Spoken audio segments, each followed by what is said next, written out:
Magandang araw, Grade 8 Dahlia. Magandang araw, Winnie Orlese. Manatili muna tayong nakatayo dahil tayo muna ay mananalangin. Maris, maaari mo bang pangunahan ng ating panalangin?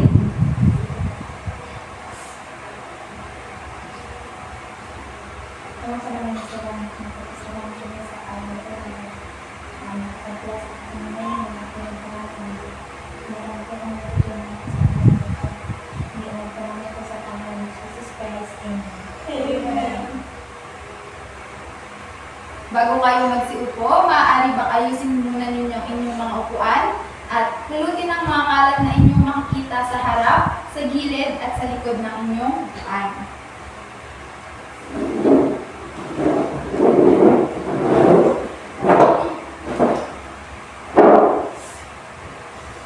At bago tayo dumako sa ating aralin, nais ko munang tandaan ninyo ang mga alituntunin sa ating silid-aralan. Maaari bang basahin ninyong lahat ng malakas?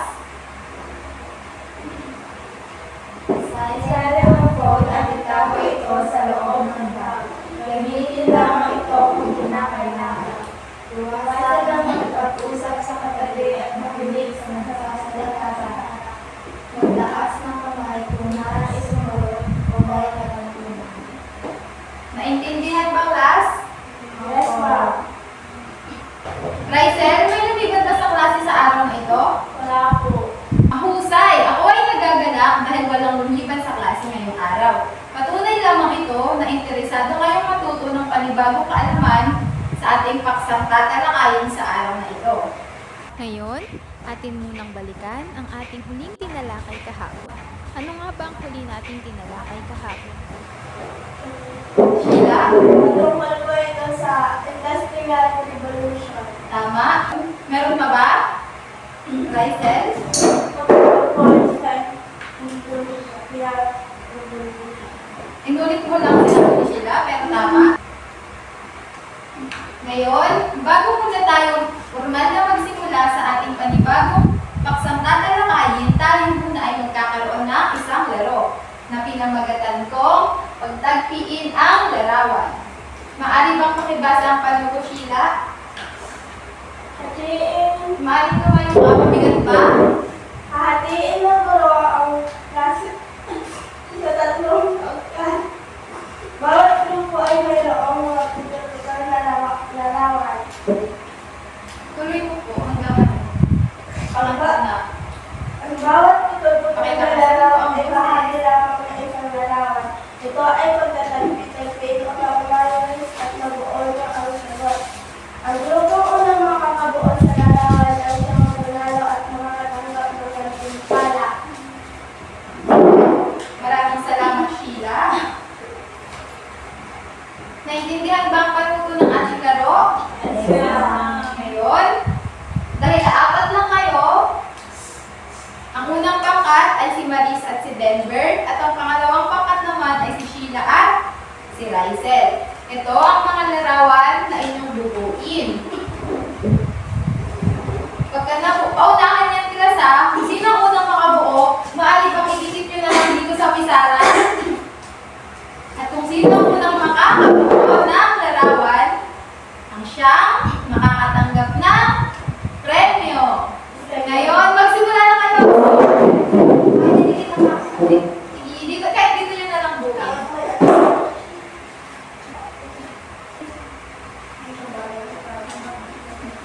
May double sided. Tanggalin niyo yung double sided.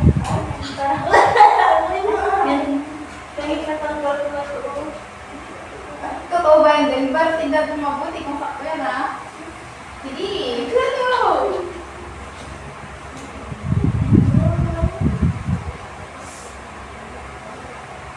Diba?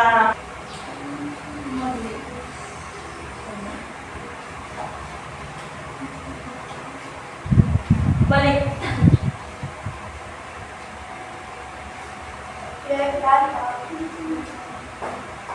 Tama ba yan? Bakit natin yung tao? Yay, panalo kami. Baliktad. Sa baba yan.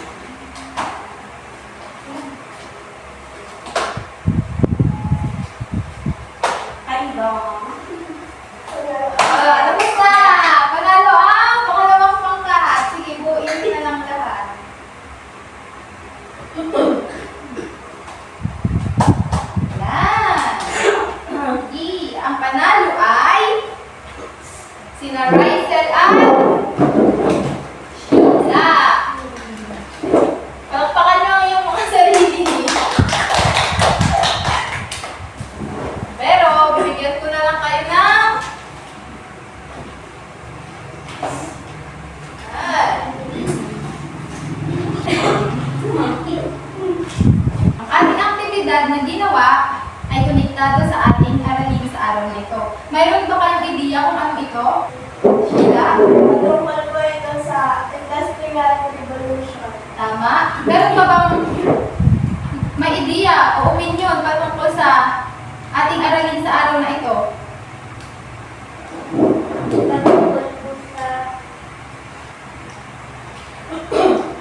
Patungkol po sa mga Tungkol sa invention?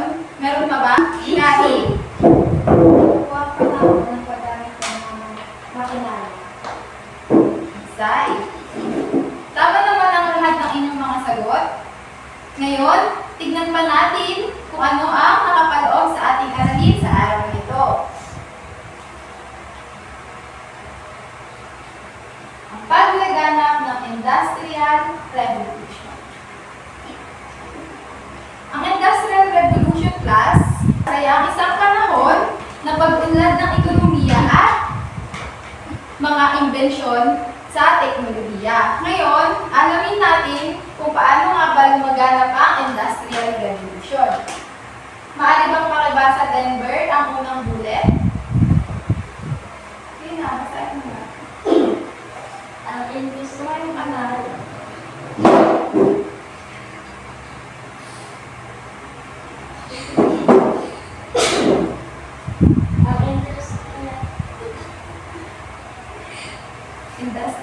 ang industrial Industrial Revolution sa Europe ay naging impossible dahil sa mga mahalaga elemento tulad na elemento tulad na paglalaya at pagtuklas ng ika-16 at ika-17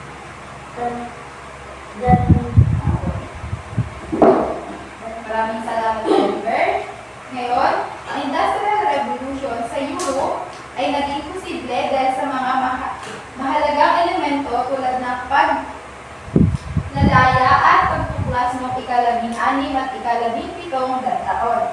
So, class, ang Industrial Revolution ay nagsimula sa Europe. At may mga naging elemento ng Industrial Revolution kung paano ito nagsimula sa Europe. So una, dito ang pagbubukas ng bagong lupain nagbigay ng bagong mapagkukunan ng sangkap tulad ng mga ginto at pilak ay nagpaunlad sa ekonomiya.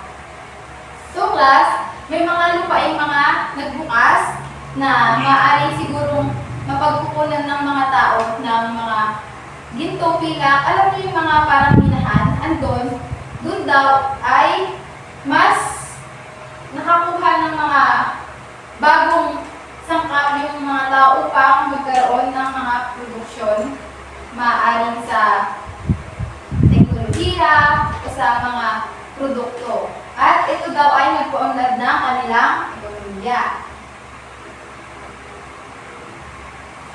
At pangalawa namang elemento, ang pagdami ng populasyon ay naging mahalagang pinagkukunan ng manggagawa para sa pabrika, habang ang pag-unlad ng medisina at pagkain ay nakatulong sa pagpapahaba ng buhay ng mga tao. So sabi dito class, ang pagramid daw ng mga tao or populasyon ay naging isang elemento din dahil kapag maraming tao, maraming makukuha ang mga pabrika o mga nag-business doon ng mga tao upang gumawa ng mga iba't ibang produkto. At ang kalalakihan at kababaihan ng middle class ang naging puwersa sa pagtuklas ng Industrial Revolution sa pamumuhunan at teknolohiya. Hindi ba noong unang panahon, ang mga nasa itaas lamang ang maaaring magkaroon ng negosyo? Hindi ba? Parang andun na yung paniniwala na sila lang dapat yung makakakamit ng mga bagay na gano'n. Pero sa panahon ng Industrial Revolution, kahit pang middle class na mga kalalakihan at kababaihan ay maaari nang puhunan upang magnegosyo. At ang pag-unlad ng teknolohiya. Maris, maaari bang pakibasa? Noong ika-18 taon, ang paggamit ng coal at steam bilang pinagkukunan ng enerhiya ay nagdulot na mas maganda at naaasang pagpapanda ng makinarya sa mga industry. Maraming salamat. So, nung una, hindi ba ang pinagkukunan lang ng mga tao ng enerhiya ay ang horse-drawn law? Alam niyo yung parang araro, yung sa lupa, hinihila yun ng mga kabayo doon. At yung windmill. Di ba yung windmill meron sa Ilocos, yung pinagkukunan ng enerhiya, umiikot yun. Pero sabi dito, nung ika-18 taon, ang paggamit daw ng coal, yung uling at steam, ay mas maganda upang pagkunan ng enerhiya na maaaring magpaandar ng mga makina. So, yung windmill at horse-drawn claw ay napalitan ng coal at steam. At sabi naman, noong ika-18 taon yung class, noong ika-19 taon, ang elektrisidad at petroleum ay lumampas sa coal at steam na nagdulot ng pag-imbento ng mas mahusay na makinarya tulad ng electric generator at internal combustion engine na gumagamit ng petroleum. Bilang pangunahing pinagkukunan ng enerhiya at mga imbensyon, ito ay nagbigay daan sa pagpahaba ng oras na pagtatrabaho at mas maraming social activities. Kung noong ika-18 taon, ang steam at coal ang ginagamit nila upang mapagkunan ng enerhiya, noong ika-19 taon naman, napalitan ito ng petroleum. Sabi dito, mas mahusay daw ang petroleum kesa sa steam at coal na mapagkukunan nila ng enerhiya. Dito daw, mas napapatagal ng petroleum ang mga imbensyon ng mas mahabang oras upang mas mahaba rin ang pagtatrabaho ng mga tao. So dito, para hanggang gabi din, si Thomas Edison, naka-invento siya ng incandescent lamp. So si Thomas Edison yun. Para kahit na gabi, maaring magtrabaho ang mga tao.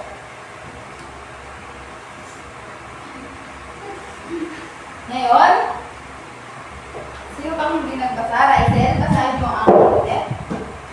Ang railway system ay isang mahalagang hakbang sa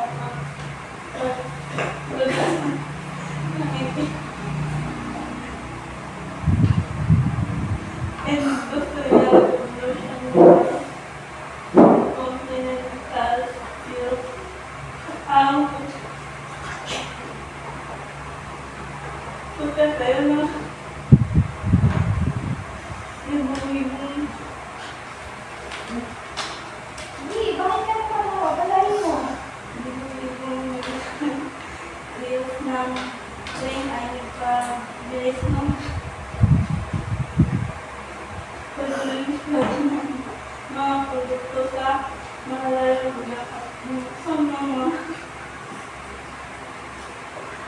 buong lugar maaaring Sige, maupo ka na. Mga kayo mga class, may nakakatawa ba sa binasa na?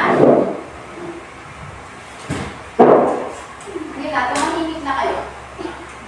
Ang railway system ay isa pang mahalagang hakbang sa paglaganap ng Industrial Revolution sa Continental Europe. Ang pagtatayo ng libo-libong milya ng linis ng tren ay nagpabilis sa pag-ipat ng mga produkto sa malalayong lugar at binuksan ang mga bagong lugar na maaaring paghanan ng mga sangkap. So class, nung panahon daw ng Industrial Revolution, nagtayo sila ng mga linis ng tren. Dito, naging dito yung mga release ng credits, ito yung nagbigay daan upang yung mga tao, mga iba't ibang tao o yung mga nagnenegosyo ay maaaring makatawid sa ibang lugar upang makakuha ng mga iba't ibang sangkap at produkto. So dito, ito yung parang naging tulay nila ng transportasyon. So, ang steam locomotive at ang iron industry ay sinuportahan ng malaking supply ng coal mula sa Great Britain. Ay nagpabago sa railway system at nagdulot ng malaking trabaho para sa maraming manggagawa. So, ang steam locomotive at iron industry daw ay sinuportahan nito. Di ba yung coal is mapagkukunan ng enerhiya? Ngayon, sinuportahan yon mula sa Great Britain at nagdulot ito ng mga malaking trabaho para sa mga tao at maraming manggagawa. Ngayon, ang development ng steamships ay nagdala ng malaking epekto sa pagpapadami ng mga produkto na inuluwas ng mga bansa sa Europe patungo sa iba't ibang bahagi ng mundo. So kung kanina, mga linis naman, itong mga steamships, ito yung mga sa pandagat. So dito din, sa paraan nito, sa steamship na iluluwas ng mga bansa sa Europe, yung mga produkto na o mga sangkap patungo sa ibang bansa. Ito din ay naging daan para sa transportasyon. Ngayon, ang pagbubukas ng Suez Canal noong 1869 at ng Panama Canal noong 1914 ay nag-ambag sa pagpapasigla ng international trade. So, class, ang Suez Canal at Panama Canal, ito yung mga nagiging daan, ito yung dalawang naging daan upang makakapagkalakal yung ibang bansa sa ibang bansa. Kung sa pamamagitan ng pagpapabilis ng ruta mula sa Europe patungo sa Amerika at Asia. Ito na nga yung sinasabi ko. Iyan yung mga naging daan upang mapagkalakal yung Europe sa Amerika at Asia.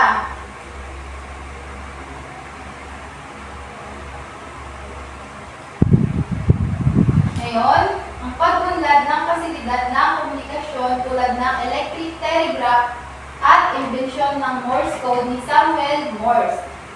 So, yung Morse code daw is imbensyon yun ni Samuel Morse. Ay nagdulot ng pagpapadali sa komunikasyon sa kabila ng malalawak na karagatan at mataas na bulubundukin na naghiwalay sa mga bansa. So dito class, di ba nung unang panahon, mahirap makipagkomunikasyon sa mga malalayong lugar kasi kinakailangan pa ihatid yun, di ba? Sa pamamagitan ng sulat. Pero daw, dahil sa mga inbensyon tulad ng electric telegraph at Morse code, mas napadali yung pakikipagkomunikasyon ng mga tao sa malalayong lugar. Kahit man nasa malayong lugar ka, katulad kapag ginamit mo ito, yung mga pakikipagkomunikasyon na yan, napapadali niya na yung pakikipagkomunikasyon sa iba't ibang lugar o sa bansa. Ngayon, sa panahon ng Industrial Revolution, ang mabilis na pagkalat ng balita at bagong pangyayari sa maraming tao ay nagdulot ng pag-usbong ng mga bagong ideya at produkto upang matugunan ang lumalagong pangangailangan ng lipunan. Siyempre, dahil nga nakakapagkomunikasyon na sila sa iba't ibang lugar, parang nasasabi na nila kung ano yung mga pangangailangan nila. At yung mga pangangailangan na yon natutugunan naman nila dahil may mga iba't ibang imbensyon na sila upang makagawa ng mga produkto. So sabi dito, ang imbensyon tulad ng telepono ni Alexander Graham Bell, si Alexander Graham Bell daw ang nag-imbento ng telepono. At ang radyo naman na imbensyon ni Guglielmo Marconi ay nagbigay dahil sa mas mabilis at epektibong komunikasyon na nagpalawak ng ugnayan sa mundo at nagpadali sa pagpapalitan ng mga interes sa pagnenegosyo at entrepreneurship. Sabi kasi sa libro class na ang Morse code is mahirap siyang intindihin, nakakalito sabi. So noong nagkaroon naman ng inbensyon ng telepono at radyo. Sa dalawang inbensyon na yan, mas napabilis lalo yung komunikasyon kasi dito hindi mo na aralin kung ano yung inbensyon ni Samuel Morse na Morse code. Dito, direkta ka lang makikipag-usap sa tao gamit yung radyo at komunikasyon. Dito, mas napalawak na yung line ng mga tao dito at mas napabilis na yung pakikipag-ugnayan nila sa negosyo man or entrepreneurship. Ngayon, ang mga pagbabagong naganap sa larangan ng transportasyon tulad ng bagong pandigma na pinaandar gamit ang steam power at ang pag-unlad ng railway system at steamships ay nagdulot ng pagbulakas ng kalakalan at paglipad ng produkto sa mas malalayang lugar. Ang mga teknolohiyang tulad ng Morse code, radyo at telepono ay ginamit upang mapalakas ang kakayahan ng militar sa pagprotekta sa interes ng kanilang bansa sa ibayong dagat. Kung sinabi ko nga kanina class, yung mga inbensyon na petroleum, steam, at coal, ito yung mga napagpupunan ng enerhiya. So dito, ginamit nila ito upang magpaandar ng mga barkong pandigma. At yung mga inbensyon naman na telepono, Morse code at radyo, ito din yung nagiging dahilan kung bakit nakapag-ugnayan yung mga tao sa pakikipagkalakal. At mas lalong napalakas daw yung pwersa ng mga taga-Europe na maprotektahan yung kanilang bansa. Ang mga pagbabagong nagawa sa larangan ng steel industry ay nagkaroon din ng malaking epekto hindi lamang sa sektor ng transportasyon kundi pati na rin sa industriya ng construction ng bakal ng mas kinakailangang material na gamitin para sa paggawa ng mga locomotive, steamship, high-rise buildings. So dito class, umusbong na dito yung mga steel industry or yung mga paggawaan ng bakal. Kasi dito yung mga kailangan upang makabuo ng mga buildings. High-rise buildings, mga locomotives, at steamship. So dito naman, dahil sa invention ni Henry Bessemer na Bessemer converter noong 1850s, naging mas mura ang paggawa ng bakal. So dahil nga sa invention ni Henry Bessemer, mas naging mura yung mga bakal. Di ba nga steel industry na tayo. Ngayon, dahil sa invention niya, noong 1850s, mas mura na yung halaga ng mga bakal. Ito Denver. Ngayon naman, na-perfecto ni Wilhelm Siemens ang open heart process na produksyon ng bakal. So, isa din yun sa invention na gamit ang bakal, ang heart process. So, dito, pinangunahan din ni Wilhelm Siemens ang pagdevelop ng electric locomotive at ang paglalatag ng transoceanic cables. So, kapag sinabing transoceanic cables, ito yung sa pantubig. Kung napabuti rin niya ang electric generator. Kung dati, ang electric generator ay isa sa pinagkukuhanan nila ng enerhiya. So, dito, mas lalong nag-improve or mas napabuti niya yung electric generator. So, bilang panghuli, nagkaroon din ng mahalagang imbensyon sa larangan ng industrial chemistry. So, ang development ng bagong gamot ay nagpahaba sa buhay ng tao. So, dito sa Industrial Revolution, meron ding mga imbensyon ng mga gamot gaya ng quinine at anti-malaria na gamot na galing sa Cinchona tree ay unang na ibukod noong 1820. So, galing daw sa Quinquina tree yung gamot na kining at anti-malaria. So, dahil dito, naging posible ang pagpapadala ng mga ekspedisyon sa kaloob-looban ng Africa noong ika-19 na taon. So, dito sa Industrial Revolution, nagsimula rin ang pag-imbento ng mga gamot. So, dito naman, si Saint Dr. Joseph Lister, noong 1827 to 1912, ang nakatulas at lumikha ng antiseptics. Ito is parang isang gamot din ito. At si William Morton naman, ang naka-invento ng anesthetics. So, nakagawa naman si Louis Pasteur ng bakuna para sa rabies at natuklasan din niya ang fermentation ay gawa sa mga microorganism. So, dito, maaaring naka-invent yung mga tao na ito, sila yung naka-invento ng mga iba't ibang gamot sa iba't ibang sakit. Una, si Louis Pasteur is naka-invento siya ng anti-rabies. Ito yung sa injection naman. So, napataas ng chemical fertilizers ang naani mula sa iba't ibang tanim. Nakaunlad ng proseso ng dyeing at bleaching ang textile industry. Sa panahong ito, rin nalikha ang kauna-unahang plastic. So, class, dito sa Industrial Revolution, maraming mga nalikha. Maaring sa pangkomunikasyon, sa mga gamot at pang-transportasyon. Naintindihan ba, class, ang ating tinalakay? Opo. Ngayon, dahil sabi nyo, naintindihan nyo, meron kayong aktibidad ulit. Ito ay opinion mo, ilista mo. So, lahat, basahin nyo yung panito.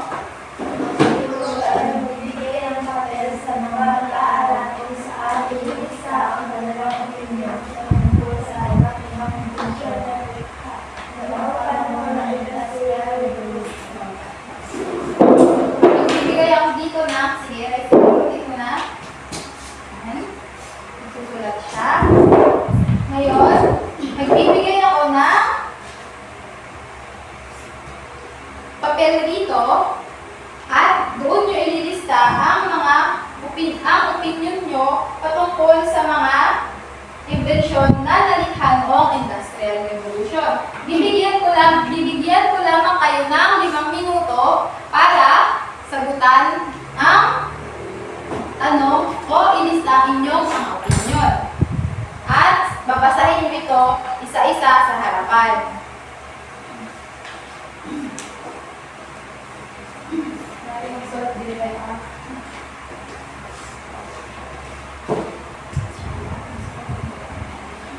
Ngayon, ang 5 minuto nyo ay sisimula na.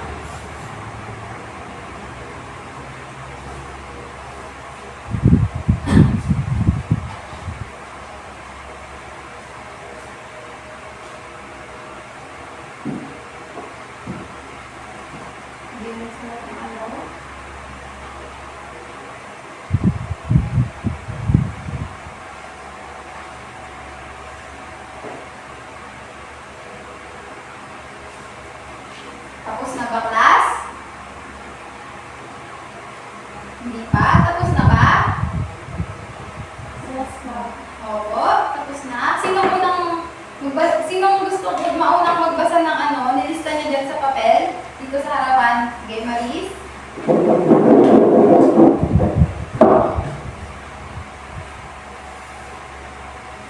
Sa telepono po, mas napapabilis ang komunikasyon ng mga tao. Kung may gusto man kung ikarating, kung naman, mas madali lang ipapahayag dahil po sa mga inbensyon sa teknolohiya. Susunod na gusto, sinong susunod na magbasa? Sige, Rysel. Lakasan mo na lang ang boses mo.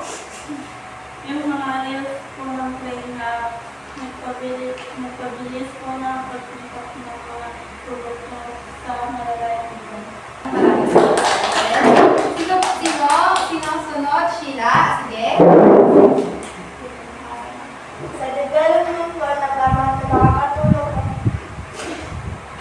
Kailangan mo nga ng gamot.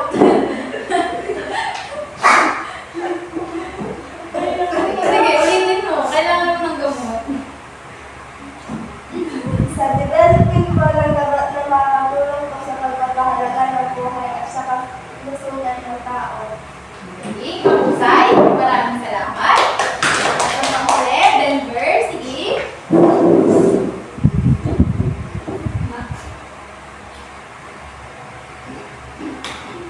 Sige.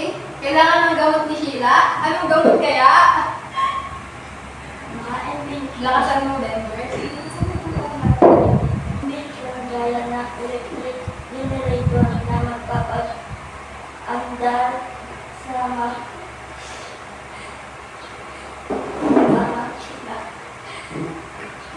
para po sa mas makaka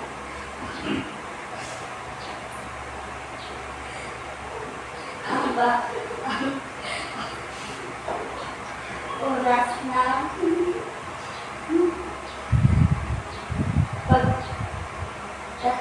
pagtrabaho. Galing, Denver. Maraming salamat. Palakpakan nyo ang inyong mga sarili. Ngayon, class, tama ang lahat ng inyong mga kasagutan. Sa gamot, invention sa gamot, invention sa enerhiya na nagpapatakbo ng makina at Rysel, ano yung sayo? Ano yung signalista mo? Hindi basahin mo ano?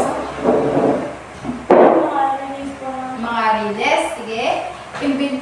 Sa transportasyon at sa komunikasyon.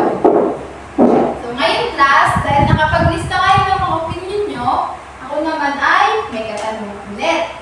Bilang isang mamamayan at mag-aaral, ano ang naitulong at naging epekto ng mga invensyon sa Industrial Revolution sa inyong buhay? Ready?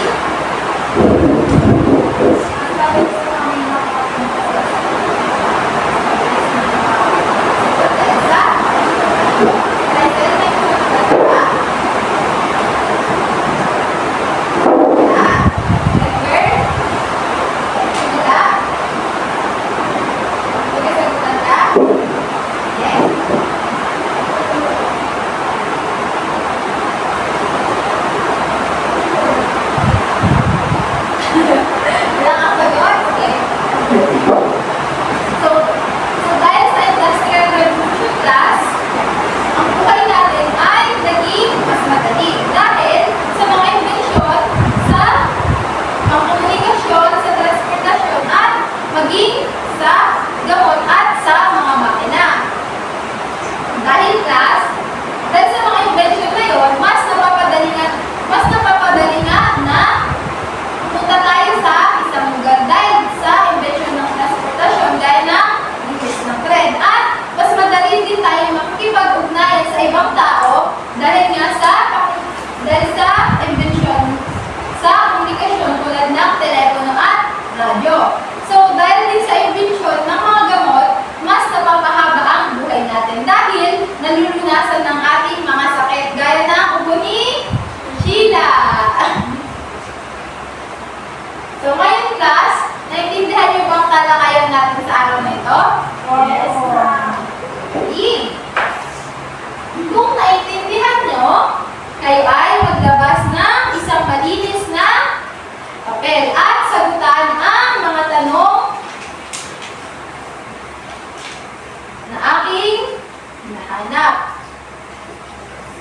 Ito ay ang inyong pagsusulit. Kung talagang nakinig nga pa kayo kay teacher sa ating talakayan. Ngayon, maglabas kayo ng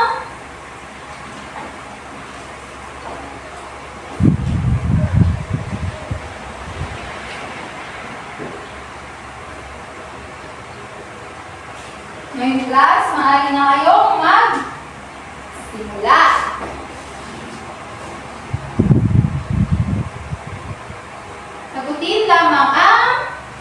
tanong na aking hinahanap. Meron lamang kayo 10 minuto upang sagutan ang ating pagsusulit.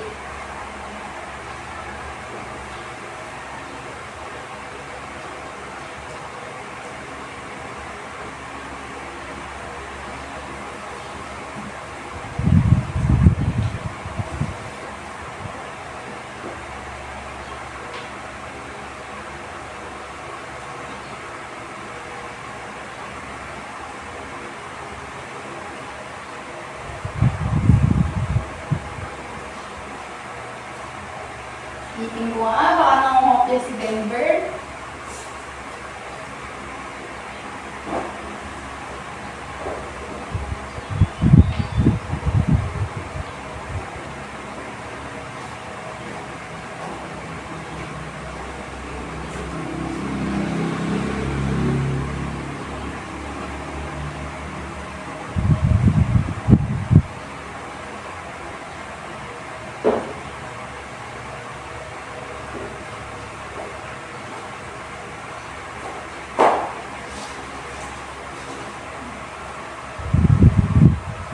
Tapos na ba, class? Yes, ma'am. Tapos na? Hindi pa? Ang bilis mong magsagot, Sheila.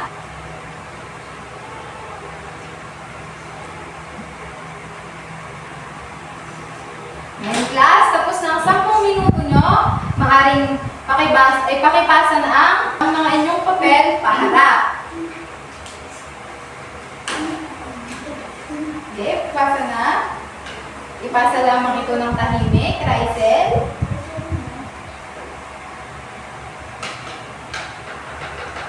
Ayan. Para naman sa ating kasunduan, pwedeng ilista nyo ito upang hindi nyo makalimutan. Basahin ang epekto ng Industrial Revolution, pahina 447